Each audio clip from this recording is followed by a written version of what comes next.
Seigneur, permets à ceux qui sont destinés à la vie éternelle, à ceux à qui la notion de foi a baissé, à ceux qui ne prennent plus goût à la vie chrétienne, de comprendre la portée de ce message. Dieu a pris quelque chose sans valeur, insignifiant, inconnu aux yeux des humains, qui n'avait pas de forme. Il lui a donné une forme.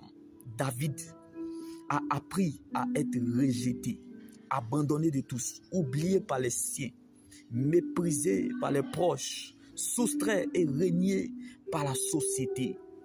Mais cela ne l'a pas empêché de faire exister son Dieu. C'est pour cela, c'était fini pour David. Mais Dieu a augmenté le temps additionnel. Ne permet à aucune circonstance de la vie de voler ton adoration. Accepte ce qui est blessure de Dieu, mais refuse de perdre sa présence, car tu peux tout perdre sans avoir rien perdu, parce que tu demeures dans le véritable. Comme Isaïe fit passer 7 de ses enfants. Et le prophète Samuel lui dira, l'Éternel a choisi aucun d'eux. Alléluia. Tous tes fils sont-ils là? Isaïe répondit au prophète Samuel, il reste encore le plus jeune, mais il garde les brebis. Alléluia. Dis à ton voisin, même si je suis fatigué, chargé, épuisé et découragé, il reste encore.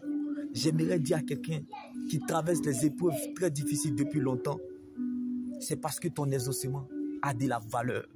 Alors ne regarde pas à ce qui s'arrête, ni à ce que tu as perdu, ni à ce qui est parti, mais vérifie bien ce qui reste.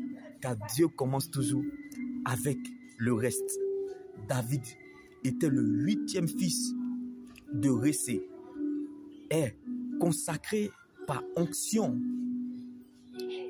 puis est devenu roi de Juda, ensuite roi d'Israël, avant d'être proclamé le Messie, c'est-à-dire oint de l'Éternel. Alors je déclare, en ce mois 8 août de l'année, que Dieu t'intronise là où tu ne pouvais jamais imaginer y avoir accès.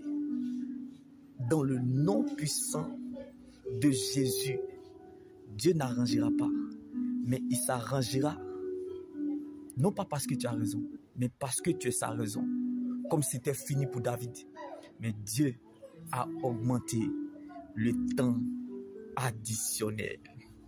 Le diable attaque ce que tu ne vois pas, que tu ne pouvais jamais imaginer.